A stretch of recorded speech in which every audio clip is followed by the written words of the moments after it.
Inilah tumpukan uang senilai 103,3 miliar rupiah yang berhasil disita penyidik Kejaksaan Tinggi Bengkulu dari kasus dugaan tindak pidana korupsi di sektor pertambangan batu bara.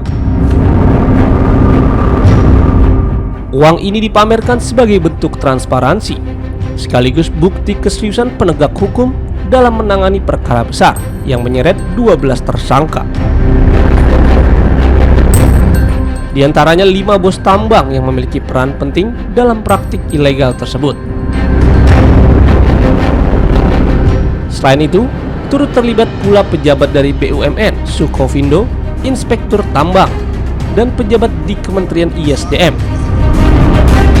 Kasih Penyidikan Kejati Bengkulu, Danang Prasetyo, menjelaskan bahwa sebagian besar uang sitaan tersebut berasal dari tersangka berinisial BH. Ia merupakan bos salah satu perusahaan tambang batu bara di Bengkulu. Uang yang disita ditemukan di berbagai rekening bank berbeda, termasuk dalam bentuk mata uang asing, seperti 43,2 juta yen Jepang dan lebih dari 418.000 dolar Amerika Serikat.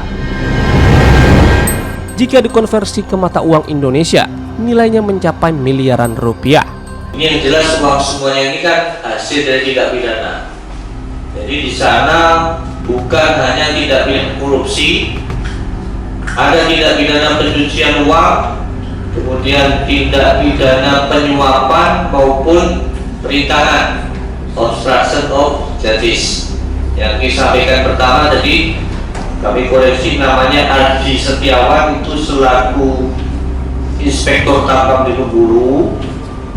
Dari 1 miliar sudah dikembalikan 180 juta. Yang lainnya masih kami tagih, karena yang bersangkutan kooperatif kita kasih waktu, tapi terhadap penyitaan nanti kami lakukan. Berikutnya ada juga tindak pidana perintangan, itu nanti masuk dalam yang disebutkan beliau tadi dari Pak Ketua Tim maupun Pak PLH Aspicus. Kemudian selain itu pun ada TPPU, yang paling banyak TPPU memang, termasuk dalam perkara pokoknya tindak pidana korupsi. Ini cuma hanya sebatas uang, barangnya belum, karena kemarin kita sudah rilis penyitaan tentang kendaraan, ada beberapa alat berat yang ada di stok di workshop maupun stockpile yang terdahulu, termasuk juga batu baranya nanti akan kami tindak lanjuti.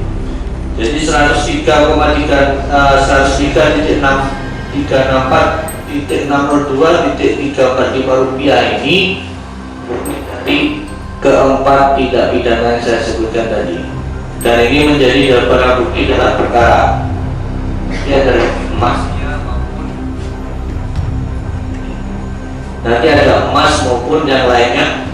Mungkin di kesempatan lain sampaikan. Tambang batu bara ini menjadi salah satu perkara terbesar yang ditangani Kejati Bengkulu dalam beberapa tahun terakhir.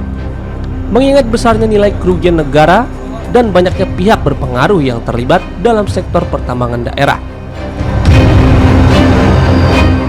Danang juga menegaskan, penyidikan kasus ini belum berhenti pada 12 orang tersangka yang sudah ditetapkan dan ditahan.